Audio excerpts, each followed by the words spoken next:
Hi everyone.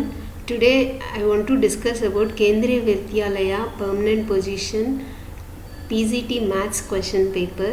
This was held on 2023 February month on 18.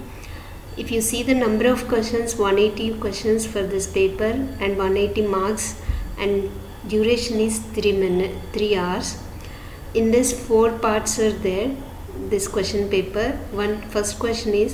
First part is English and Hindi 10 marks, GK current affairs 10 marks, reasoning 5 marks, computer 5 marks, psychology is for 40 marks, subject is for 100 marks, whatever the subject we have chosen. And psychology questions is 41 to 8. Today I would like to discuss about the psychology part from questions 41 to 80. So let us discuss. See question number 1. The proximo-distal principle states that development of the body proceeds from.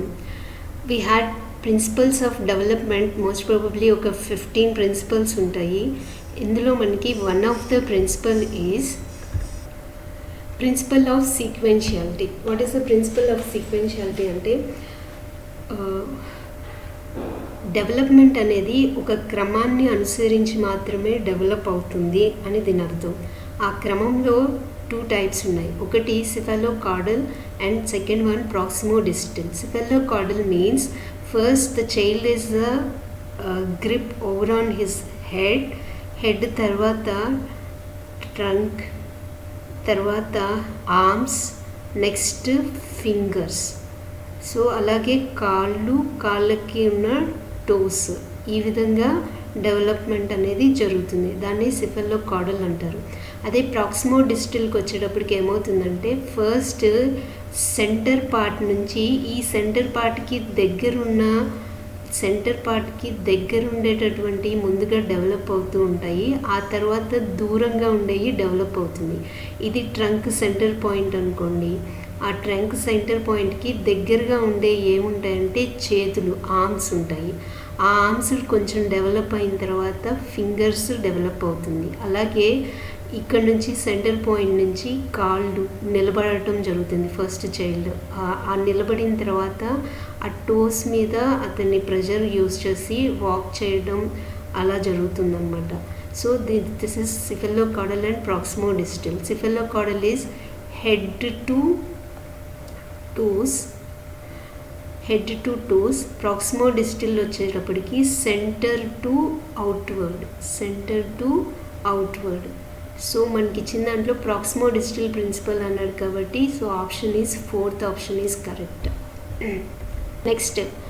Next question, Adams Apple. What is Adams Apple అంటే ఇది mainly adolescent ఏజ్లో బాయ్స్లో, అంటే girls కనపడదు అని కాదు, but రేర్గా ఉంటుంది. But boys స్వరపేటికలో వచ్చే మార్పుని ఆడమ్స్ యాపిల్ అంటారు. మీరు చూస్తే జెంట్స్కి స్వరపేటిక దగ్గర కొంచెం ఎత్తుగా ఉబ్బినట్టు ఉంటుంది. అందరికీ కాదు, బట్ మోస్ట్ ప్రాబబ్లీ చాలామంది వరకు ఉంటుంది. ఆ పార్ట్ని ఆడమ్స్ యాపిల్ అంటారు. ఇక్కడ మనకి ఇచ్చిన 4 ఆప్షన్స్ చూస్తే ఎండోక్రిన్ గ్లాండ్ దట్ రిలీజెస్ హార్మోన్స్కి ఆడమ్స్ యాపిల్కి సంబంధం లేదు. The embryonic outgrowth during prenatal stage means mother వూమ్లో ఉన్నప్పుడు, అక్కడ సంబంధం ఉండదు. The protruding part of throat of male adolescence. So the 3rd option is correct. 4th option వచ్చేసి the protruding part of the throat of female adolescence. This is not correct. Mainly it is బాయ్స్కి వచ్చేది. Question, no one taught 8 months old child to crawl, but one day the child started crawling. On the part of the child it shows his or her growth, development, maturation, morphogenesis. We thought growth, development, maturity, these 3 are same words, but in psychology there is a slight difference is there. So let us see that one by one. Growth, what do you mean by growth? Growth means physical change, అంటే height weight ఇలా మనం చెప్పేదాన్ని growth అంటారు. Development అంటే ఏంటంటే physical change plus ఎమోషనల్గా, సోషల్గా, moral changes and cognitive changes, mind related, మనుషులతో మాట్లాడడం, ఇలాంటివన్నీ డెవలప్మెంట్ కిందకు వస్తాయి. మెచ్యూరిటీ అంటే ఏంటంటే గ్రోత్, డెవలప్మెంట్ రెండు కలిసి ఏర్పడితే దాన్ని మెచ్యూరిటీ అంటారు. ఈ డెవలప్మెంట్ ఎలా ఉంటుందంటే గ్రోత్ ఫిజికల్ చేంజెస్తో పాటుగా న్యాచురల్గా డెవలప్ అయ్యే వాటిని మెచ్యురేషన్ అంటారు. ఎగ్జాంపుల్గా మెచ్యురేషన్ చెప్పాలి అంటే చిన్నపిల్లలకి వాళ్ళకి ఇన్నర్గా వాళ్ళకు ఒక ఎబిలిటీ ఉంటుంది, అది వాళ్ళ ఏజ్ ప్రకారం వచ్చేస్తుంది. వాళ్ళకి మాటలు ఊరికే మనం అమ్మ అమ్మ అమ్మ అమ్మ అంటాము. అప్పుడు ఇన్ఫాంట్ అప్పుడు అతను మాట్లాడలేడు, కానీ at the time of 6 months 7 months వచ్చేటప్పటికి he may use to use sounds, బాబా మామ మామ లైక్ దట్ సౌండ్స్ యూస్ చేస్తాడు. అంటే న్యాచురల్గా గ్రోత్ ఉండాలి, at the same time development ఉంటే కనుక దాన్ని మెచ్యూరిటీ అంటారు. నెక్స్ట్ మార్ఫోజెనిసిస్ అంటే ఏంటంటే it's a process of shaping an organism during development. It's like formation of an organ, that is called morphogenesis అంటారు. సో ఇప్పుడు మన 8 months చైల్డ్ క్రాల్ చేస్తున్నాడు, అతనేమి 3rd monthలోనే క్రాల్ చేయలేదు, 8th month వచ్చేదాకా వెయిట్ చేశాడు. అంటే ఏమవుతుందంటే గ్రోత్ ప్లస్ డెవలప్మెంట్ ఉంది. So it's answer is maturation or maturity. Next one, which one of the following is the correct option? Development and growth are process and product of maturity. Development and maturity are the process and product of growth. Growth and maturity are the process and product of development. Progress and maturity are the process and product of the development. అన్నిట్లో కూడా process and product ఉంది. Process అంటే ఏంటంటే అది జరుగుతూ ఉండి and ఫైనల్గా మనకు వచ్చే రిజల్ట్ ఏంటి, ప్రోడక్ట్ మీన్స్ రిజల్ట్ ఏంటి అని అర్థం అనమాట. సో ఇక్కడ చూస్తే మెచ్యూరిటీ రావాలి అంటే ఏం కావాలి, ప్రాసెస్ అవ్వాలి, ఫస్ట్ గ్రోత్ ఉండాలి, at the same time develop ఉండాలి.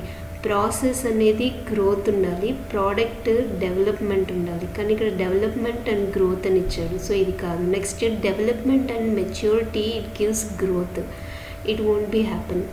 Growth and maturity are the process and product of development. Growth maturity రెండు ఉండాలి, సో అది డెవలప్మెంట్ అవుతుంది. మనకి యాక్చువల్గా development progress plus maturity are the process and product of development. So answer is 4. మనకి మామూలుగా text బుక్స్లో డెవలప్మెంట్ అంటే ఏముంటుందంటే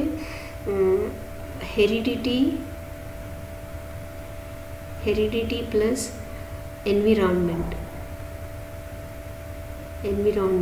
This is the process and this is product. But ఇక్కడ ఇచ్చిన వాటిలో progress and maturity are the process and product of the development. This will be correct answer.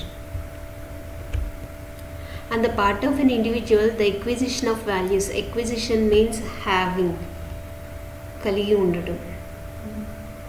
Acquisition of values, ఒక ఇండివిజువల్ని తీసుకుంటే విలువల్ని కలిగి ఉండడం, which the society expects to imbibe అంటే receive చేసుకోవడం, ఇంబైబ్ అంటే డ్రింక్ అని వస్తుంది, బట్ ఇక్కడ receive. And practice is known as his heart. ఏవైనా ఒక విలువల్ని కలిగి ఉండటం, సొసైటీ ఎక్స్పెక్ట్ చేసినట్టుగా ఆ విలువల్ని తీసుకోవడం, దాన్ని ప్రాక్టీస్ చేయడం, దీన్ని ఏమంటారు అంటే సొసైటీ ఎక్స్పెక్ట్ చేసేటట్టుగా విలువల్ని తీసుకోవడం, ప్రాక్టీస్ చేయడం, ఇలా చెప్పినట్టుగా చేయడం అనేది సోషల్ డెవలప్మెంట్ కింద వస్తుంది. మోరల్ డెవలప్మెంట్ అంటే మంచి చెడు గురించి విజ్ఞత కలిగి ఉండటం. ఎమోషనల్ డెవలప్మెంట్ అంటే కోపం, బాధ వీటిని కొంచెం ఎక్కువగా ప్రదర్శించకుండా కామ్గా వాటిని కంట్రోల్తో చేసుకోవడం ఎమోషనల్ డెవలప్మెంట్. స్పిరిచువల్ డెవలప్మెంట్ అంటే భక్తి వాటి గురించి అన్నమాట. Next question, in class 8th mathematics, the concept simple interest is taught first and then concept of compound interest is taught. This is in accordance to the first simple interest, easy the first, next కొంచెం compound interest hard and తర్వాత simple to complex. అయితే ఇచ్చిన వాటిలో ఏది development అనేది important. Cognitive development, this is mind related, అర్థం చేసుకోవడం, ఆలోచించడం కాగ్నిటివ్. ఫిజికల్ డెవలప్మెంట్, హైట్ పెరగడం, లావు పెరగడం ఫిజికల్ డెవలప్మెంట్. సోషల్ డెవలప్మెంట్, ఎదుటి వాళ్ళతోటి మాట్లాడగలగడం, వాళ్ళతో కలిసిపోవడం social development. Moral development means మంచి చెడు, good or bad, whether to do or not, this is moral development, having good values. So in this simple interest, compound interest అనేది it's related to the mind, అర్థం చేసుకోవడానికి, కాబట్టి cognitive development is correct answer. Next, in human infants, in comparison of total body of length, the head constitutes. ఒక బేబీని తీసుకుంటే ఆ baby యొక్క so this is the baby. ఈ బేబీ మొత్తం హైట్ని మనం 3 పార్ట్స్గా డివైడ్ చేస్తే ఓన్లీ హెడ్ పార్ట్ ఎంత ఉంటుంది అంటే 1 పార్ట్ ఉంటుంది. So answer is 1/3. Answer is 1/3. Next question, the infant showed general excitement to strong stimulation. This is sign of their excitement అంటే జనరల్ ఎగ్జైట్మెంట్, గివింగ్ రెస్పాన్స్ అనుకోవచ్చు మనం. Giving response. స్టిమ్యులేషన్ అంటే ఉత్ప్రేరకం. ఉత్ప్రేరకం. So ఏదైనా ఒక శబ్దం అయిందనుకోండి, దానికి వెంటనే తల తిప్పి చూడటం ఇలాంటివి జరిగిందనుకోండి, అది ఎటువంటి సైన్ అని అడుగుతున్నాడు.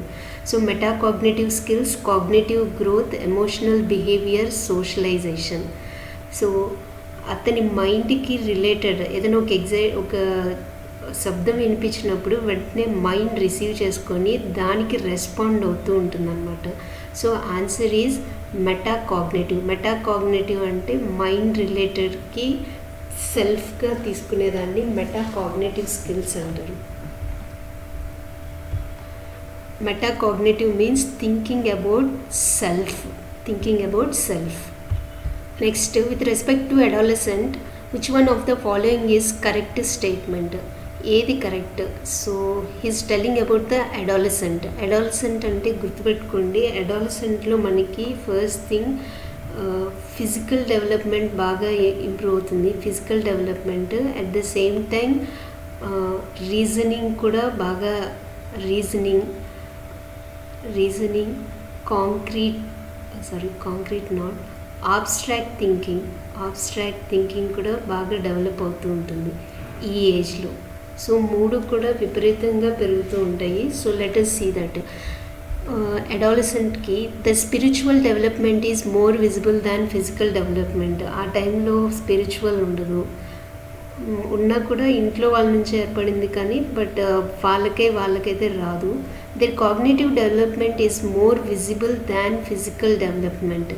So reasoning and abstract thinking comes under cognitive development. So he is telling about cognitive development is more. So cognitive అనేది ఎక్కువగా ఉంటుంది ఫిజికల్ కన్నా అని చెప్తున్నాడు. ఓకే, ఒక్కోసారి ఒక చైల్డ్లో ఇది ఫిజికల్ ఎక్కువ ఉండొచ్చు, ఇంకొక చైల్డ్లో కాగ్నిటివ్ ఉండొచ్చు. Okay, the cognitive development is more visible than social development. అసలు సోషల్ డెవలప్మెంటే ఉండదు, వాళ్ళంతా ఫ్రెండ్స్తో మాత్రమే ఉంటారు. There physical development is more visible than cognitive development. So most probably 2 and 4 చాయిసెస్లో ఈ రెండిట్లో మనకి చూడగానే తెలిసిపోయి the physical development is more visible than cognitive development. So answer is next. In case of adolescents the interpersonal and intrapersonal growth patterns shows there. So intrapersonal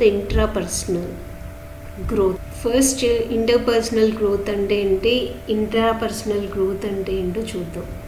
intrapersonal growth. So interpersonal అంటే ఏంటంటే ఒక person నుంచి another పర్సన్కి మధ్య conversation జరిగితే దాన్ని interpersonal అంటారు. Inter అంటే పర్సన్ నుంచి అనదర్ పర్సన్కి. అదే ఇంట్రాపర్సనల్ అంటే పర్సన్ నుంచి తనలో తను మాట్లాడుకోవటం, తను డిసైడ్ చేసుకోవటం, హిమ్సెల్ఫ్ అయితే దాన్ని ఇంట్రాపర్సనల్ అంటారు. సో మనకి ఇక్కడ ఇచ్చింది ఏంటంటే adolescence in their interpersonal and intrapersonal growth pattern ఎలా ఉంటుందంటే cognitive development and social development. Inter అంటే కాగ్నేటివ్ అంటే మైండ్ సెల్ఫ్గా తీసుకునేది. సో ఇంటర్ సెల్ఫ్గా తీసుకుంటాడా? కాదు. మోరల్ డెవలప్మెంటా? కాదు. Emotional development and moral development కాదు. So interpersonal means social development, intrapersonal means cognitive development. So answer is 4, but he has given that answer 1 ichadu kani, but 4 is correct answer. I referred the textbook.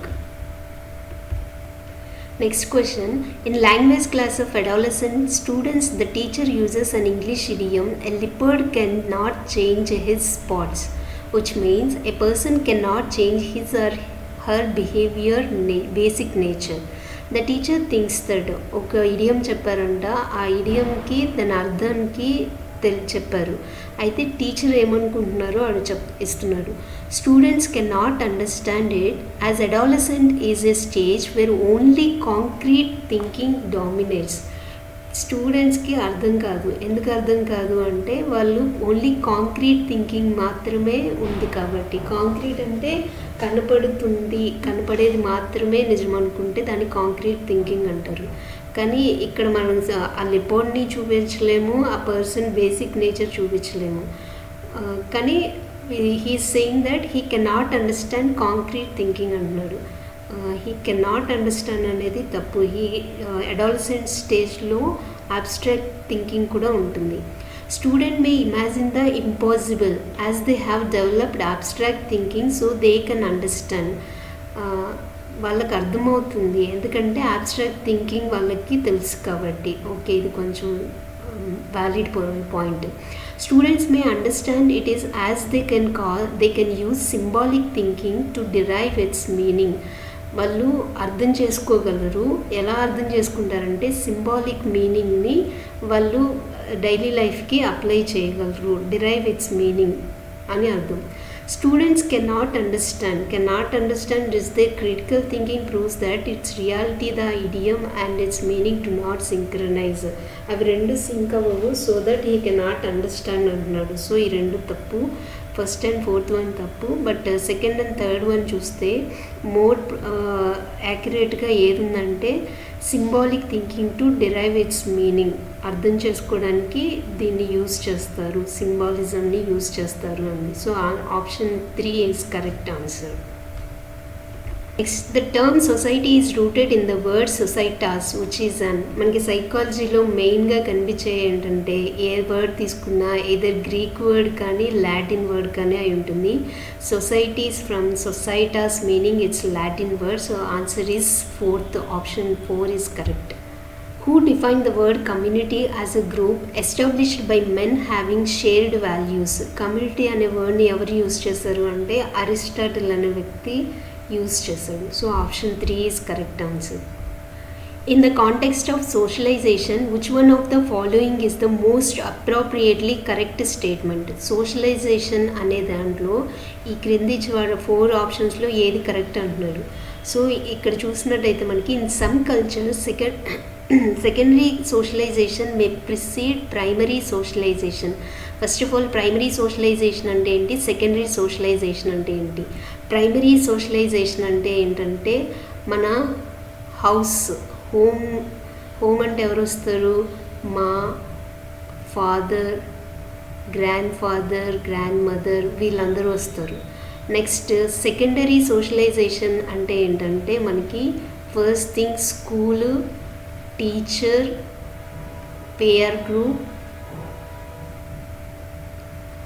వీళ్ళందరూ సెకండరీకి వస్తారనమాట. అయితే కొన్ని కల్చర్స్లో secondary socialisation అనేది ముందుగా ఉంటుంది, ఆ తర్వాత primary socialisation. Is it possible? First స్కూల్కి వెళ్ళి ఆ తర్వాత ఇంట్లో వాళ్ళతో మాట్లాడతారా? స్టార్టింగ్ స్టేజ్ నుంచి ఇంట్లో వాళ్ళే ఫస్ట్, దాని తర్వాతే secondary. So first one is wrong. Primary socialisation and secondary socialisation run parallel to each other. Okay, ఈ రెండు ప్యారలల్గా ఉన్నాయి అంటున్నారు. ప్రైమరీ సోషలైజేషన్, సెకండరీ సోషలైజేషన్ ఒకదాంతో ఒకటి రెండు కలిసి వెళ్తున్నాయి అని అర్థం. Secondary socialisation takes place only after primary socialisation. Only అనేది చెప్పాడు. మనం ఎప్పుడు కూడా జనరల్గా చెప్పాలి. ఓన్లీ అనేది అంటే లిమిటెడ్ కన్స్ట్రెంట్తో యూజ్ చేయకూడదు, జనరల్గా థింక్ చేయాలి. Primary socialisation and secondary socialisation follow an entirely different trajectory. అంటే ఒకటైతే ఇటువైపు ఉంటే ఇంకొకటి ఇటువైపు ఉంటుంది కాదు, రెండు కూడా ఇద్దరు టుగెదర్ ఉన్నప్పుడు మాత్రమే డెవలప్మెంట్ అనేది సాధ్యపడుతుంది. సో మనకి ఉన్న ఆప్షన్స్లో సెకండ్ ఆప్షన్ అనేది పర్ఫెక్ట్గా సరిపోతుంది. Next, the adverse situations like COVID-19 pandemic have lead to the COVID-19 వల్ల ఏమేమి సిచ్యువేషన్ ఫేస్ చేస్తున్నాం. Increase in enrolment in formal education, increase in home schooling, decrease in enrolment in non formal education, increase in brain drain. So మనకి education వచ్చేసి 3 types అండి. First one formal education, informal education, non formal education. Formal education అంటే ఏంటంటే మనం school లేదా కాలేజ్కి ఫీజులు కట్టి ఆ స్కూల్కి వెళ్ళి అక్కడ కూర్చొని చదువుకొని ఫైనల్గా ఎగ్జామ్స్ రాసి మనకి సర్టిఫికేట్స్ వస్తే దాన్ని ఫార్మల్ ఎడ్యుకేషన్ అంటారు. ఇన్ఫార్మల్ ఎడ్యుకేషన్ అంటే ఏంటంటే దీన్ని అసలు ఎవరు టీచ్ చేయరు, జస్ట్ క్యాజువల్గా మనం ఎవరు వెళ్తూ ఉంటే వాళ్ళని చూసి వాళ్ళ నుంచి ఇమిటేట్ చేసి నేర్చుకునేదాన్ని వితౌట్ టీచింగ్, దాన్ని ఇన్ఫార్మల్ ఎడ్యుకేషన్ అంటారు. ఫర్ ఎగ్జాంపుల్ టీచర్ ఏదన్నా ఒక వర్డ్ యూజ్ చేశారనుకోండి, కొత్త వర్డ్, దాన్ని ఇమిటేట్ చేయటం ఇంటి దగ్గర ఫ్రెండ్స్ ముందర, దాన్ని ఇన్ఫార్మల్ ఎడ్యుకేషన్ అంటారు. నాన్ ఫార్మల్ ఎడ్యుకేషన్ అంటే ఏంటంటే డిస్టెన్స్ ఎడ్యుకేషన్లో మనం ప్రాపర్గా ఫీజు కడతాము కానీ రెగ్యులర్గా వెళ్ళి చదవము. అలాంటి వాటిని డిస్టెన్స్ ఎడ్యుకేషన్, యూట్యూబ్ ద్వారా లెర్న్ చేసేవి, తర్వాత పెద్దవాళ్ళకి చెప్పే బడులన్నీ వీటన్నిటిని నాన్ ఫార్మల్ ఎడ్యుకేషన్ అని అంటారు అనమాట. సో మనకి ఆన్సర్ వచ్చేసరికి COVID-19 వల్ల మనం ఏది ఫేస్ చేసాం, increase in enrolment of formal education increase అయింది కాదు. Increase in home schooling, okay ఇంటి దగ్గరే స్కూల్ అయింది. Decrease in enrolment of non formal education, increase in brain drain అంటే విదేశాలకి వెళ్ళిపోవడం, ఇక్కడ చదువుకొని విదేశాలకి వెళ్ళిపోవడాన్ని బ్రెయిన్ డ్రైన్ అంటారు. సో ఉన్న వాటిలో మనకి కరెక్ట్ ఆప్షన్ వచ్చేటప్పటికి ఇంక్రీజ్ ఇన్ స్కూలింగ్, COVID-19 వల్ల ఇంక్రీజ్ ఇన్ హోమ్ స్కూల్ అనేది బెటర్గా ఇంప్రూవ్ అయింది. Next question, why is curriculum important for teachers curriculum ఏ విధంగా important? Establishes responsibilities and accountability, act as a control device, develops understanding about preservation of environment, indicate how the external sources should be utilized for the benefit of the students. ఉన్న వాటన్నిటిలో కూడా కొంచెం పాజిటివ్గా పిల్లలకి help అయ్యేది అంటే 4th one. So 4th one is correct option. Which of the following may not be an important principle of curriculum organisation? ఏది మనకి కరికులం ఆర్గనైజేషన్లో కొన్ని ప్రిన్సిపల్స్ ఇస్తారండి. ఆ ప్రిన్సిపల్స్ అన్నిటినీ చదివితే కనుక మనకి తెలిసేది ఏంటంటే ఇది జనరల్గా పెట్టేయలేం. జనరల్గా చూస్తే మనకి 4 కూడా ఇంపార్టెంట్ అనిపిస్తుంది, కానీ మనం పర్టికులర్గా చదివితేనే ఏది అనేది మనకు తెలుస్తుంది. So principle of child centredness ఇది ఖచ్చితంగా కావాలి. క్రియేటివిటీ అది కావాలి. Next principle of self learning అది కూడా కావాలి. Principle of flexibility which may not be an important principle అన్నాడు. So our answer is principle of flexibility is our answer. ఇది direct point. Next, which one of the following is not an element of experiential learning style? Experiential learning cycle అంటే ఏంటంటే learning అనేది దేని ద్వారా, learning is through experience, learning through experience, దాన్ని experiential learning అంటారు. అయితే ఇది సైకిల్ అనమాట. ఆ సైకిల్ ఏంటంటే 4 పాయింట్స్ ఉన్నాయి 1 by 1. సో ఆ 4 పాయింట్స్లో ఫస్ట్ వన్ కాంక్రీట్ ఎక్స్పీరియన్స్, అంటే కాంక్రీట్ ఒక విషయాన్ని చూసి దాన్ని నేర్చుకోవడాన్ని కాంక్రీట్ ఎక్స్పీరియన్స్ అంటారు. అది ఆల్రెడీ నాలెడ్జ్ ఉన్నదైనా అవ్వచ్చు, దాన్ని కొంచెం మోడిఫై చేసుకోవచ్చు, లేదంటే కొత్తగా రిసీవ్ చేసుకున్న దేన్నైనా కాంక్రీట్ ఎక్స్పీరియన్స్ అంటారు. సెకండ్ వన్ వచ్చేసి రిఫ్లెక్టివ్ అబ్జర్వేషన్. ఆ తీసుకున్న దీన్ని బేస్ చేసుకొని ఇక్కడ ఫామ్ అయిన ఒక ఎక్స్పీరియన్స్ని whether it is correct or not, suitable అవుతుందా కాదా అని తనకి తను చెక్ చేసుకుంటాడు. ఆ చెక్ చేసుకున్న తర్వాత ఏమవుతుందంటే అబ్స్ట్రాక్ట్ అనాలిసిస్ అంటారు. అబ్స్ట్రాక్ట్ అనాలిసిస్ అంటే ఈ రిఫ్లెక్షన్ అయ్యి ఒకటి కరెక్టా కాదా అని ఇక్కడ నిర్ణయించుకున్న తర్వాత దాన్ని ఆలోచించుకొని ఎక్స్పెరిమెంట్ చేస్తే అది వస్తుందా రాదా అని ఫైనల్గా ఒకటి డిసైడ్ అవుతాడు. అది డిసైడ్ అయిన తర్వాత ఆ వచ్చిన అవుట్పుట్ని తీసుకొని యాక్టివ్ ఎక్స్పెరిమెంటేషన్ చేస్తాడు, నిజంగా ఎక్స్పెరిమెంట్ చేస్తాడనమాట. కానీ ఇక్కడ థర్డ్ వన్ వచ్చేసి క్రిటికల్ అనాలిసిస్ అని ఇచ్చాడు. This is wrong. Abstract analysis అనేది ఇక్కడ రావాలి. So which one is not an element అంటే critical analysis is not an element. So answer is 3. Next, which one of the following may not be accomplished by students through self-assessment? Self-assessment అంటే తనని తను పరీక్షించుకోవడం. ఇందులో ఏది correct కాదు student పరంగా అంటున్నాడు. Reflection on their own learning. Reflection means తనకి తను, రిఫ్లెక్షన్ తనకి తను మనం అద్దంలో చూసుకున్నప్పుడు మన రిఫ్లెక్షన్ కనబడుతుంది. అలాగే ఇక్కడ లెర్నింగ్ చేసుకునేటప్పుడు రిఫ్లెక్షన్ అంటే తనకి తాను అర్థం చేసుకోవడం, ఇది కరెక్ట్ అయిందా కాదా, ఇది కరెక్ట్గానే నేర్చుకున్నానా లేదా అని. Consolidation of their learning through dialogue. నేర్చుకున్నదంతా డైలాగ్ ద్వారా చెప్పడం అనమాట. Next skills in metacognition. Metacognition అంటే మన మైండ్కి రిలేటెడ్ థింగ్స్ని మెటాకాగ్నిషన్ అంటారు. అంటే థింకింగ్, ఆ థింకింగ్లో కూడా మళ్ళీ మెమొరీ, రీకాల్, రికగ్నైజేషన్ ఇలాంటి స్కిల్స్ ఉంటే స్కిల్స్ ఆఫ్ మెటాకాగ్నిషన్ అంటారు. Next identification of the areas of their strength and those need improvement. ఎక్కడ మనం వీక్గా ఉన్నాము, ఎక్కడ మనకి బాగా వచ్చు అనేది తనకి తను నేర్చుకోవడం. సో ఈ 4ట్లో చూసుకుంటే కొంచెం వీక్ పాయింట్ వచ్చేసి consolidation of their learning through dialogue అన్నాడు. సో డైలాగ్ అని ఉన్నారు కాబట్టి which one of the following may not accomplished, so that option 2 is correct. Next, which one of the following is not an advantage of using textbook in classroom teaching learning process? Text book use చేయడం వల్ల ఈ 4 ఆప్షన్లో ఒకటి important కాదు, useful కాదు అన్నాడు. అదేంటో చూడాలి. ఏ useful teaching aid in the hands of teachers చేతిలో అదొక యూస్ఫుల్ ఎయిడ్ అలాంటిది. Encourages convergent thinking among learners through it's chapters and exercises.